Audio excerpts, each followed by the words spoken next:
ကပလုတ်ဒလေးဟာအခုနောက်ပိုင်းမှာဆိုရင်တော့တောင်ကိုရီးယားနိုင်ငံမှာတင်မကဘဲနဲ့အာရှနိုင်ငံအများပြားမှာလည်းခေတ်စားလာပါတယ်။ဒါကတော့ဇုံတွဲနှစ်ယောက်ရဲ့ယဉ်နှီးမှုနဲ့ချစ်ခင်ခြင်းကိုလူသိရှင်ကြားပြသတဲ့လှပတဲ့ယဉ်ကျေးမှုဒလေးတစ်ခုပဲဖြစ်ပါတယ်။အားလုံးပဲမင်္ဂလာပါ။တောင်ကိုရီးယားနိုင်ငံမှာဇုံတွဲတွေရဲ့ဝတ်စားစီရင်မှု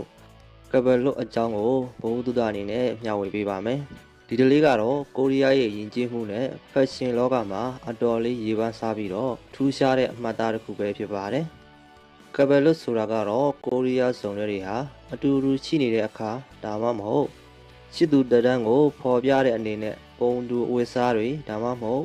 ဆက်ဆက်ပစ္စည်းတွေကိုစင်တူဝတ်ဆင်တဲ့ဒလေးတစ်ခုပဲဖြစ်ပါတယ်။ဘာကြောင့်ဝတ်ဆင်ကြတာလဲဆိုရင်တော့ရှစ်ရှင်းကိုဖော်ပြတဲ့အနေနဲ့လူအများရဲ့ရှင်းမှာသူတို့နှစ်ယောက်ဟာရှစ်သူတွေဖြစ်ကြောင်းယင်းဒီကြောင်းကိုပွင့်ပွင့်လင်းလင်းပြသလိုတဲ့ရည်ရွယ်ချက်နဲ့ဝတ်ဆင်ကြတာပဲဖြစ်ပါတယ်။စီးလုံးမှုကိုပြသတဲ့အနေနဲ့လဲဇုံတွဲနှစ်ဦးဟာတဦးနဲ့တဦး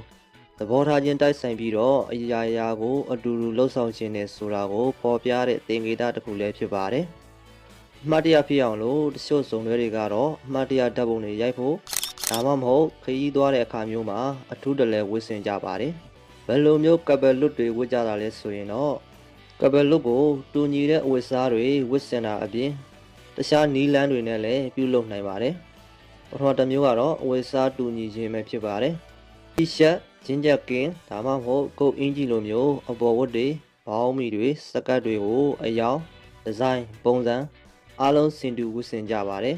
။ဒါကတော့အလွယ်ဆုံးနဲ့အတွေ့အများဆုံးကပလုတ်ပဲဖြစ်ပါတယ်။နောက်တစ်မျိုးကတော့အယောင်စင်တူခြင်းပဲဖြစ်ပါတယ်။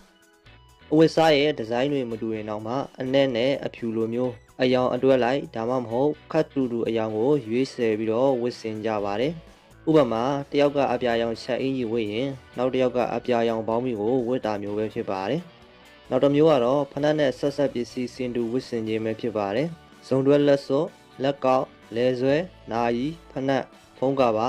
ဒါမှမဟုတ်အုတ်ထုပ်စတဲ့တခြားဆက်ဆက်ပစ္စည်းတွေကိုလည်းစင်တူဝယ်ယူပြီးတော့အတူတူသုံးစွဲကြပါတယ်။ဒါကတော့အဝတ်စားတွေလုံးဝပုံစံတူမဝတ်ရှင်တဲ့ဇုံတွဲတွေကြမှာရေပန်းစားပါတယ်။ကပလုတ်ဒလေးဟာအခုနောက်ပိုင်းမှာဆိုရင်တော့တောင်ကိုရီးယားနိုင်ငံမှာတင်မကဘဲနဲ့အာရှနိုင်ငံအများပြားမှာလည်းခေတ်စားလာပါတယ်။ဒါကတော့ဇုံတွဲနှစ်ယောက်ရဲ့ယဉ်နှီးမှုနဲ့ရှစ်ရှင်းကိုလူသိရှင်ကြားပြသတဲ့လှပတဲ့ယဉ်ကျေးမှုဒလေးတစ်ခုပဲဖြစ်ပါတယ်။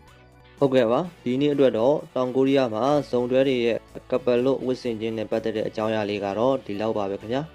ဒီဗီဒီယိုလေးကိုကြည့်ပြီးတော့ဘဟုတုတတစ်စုံတရာရခဲ့တဲ့ဆိုရင်တော့ comment မှာမှတ်ချက်လေးရေးပြီးတော့ကျွန်တော်ရဲ့ channel လေးနဲ့ Facebook page လေးကိုလည်း like subscribe လေးနဲ့ follow လေးလုပ်ထားဖို့မမေ့ပါနဲ့เนาะ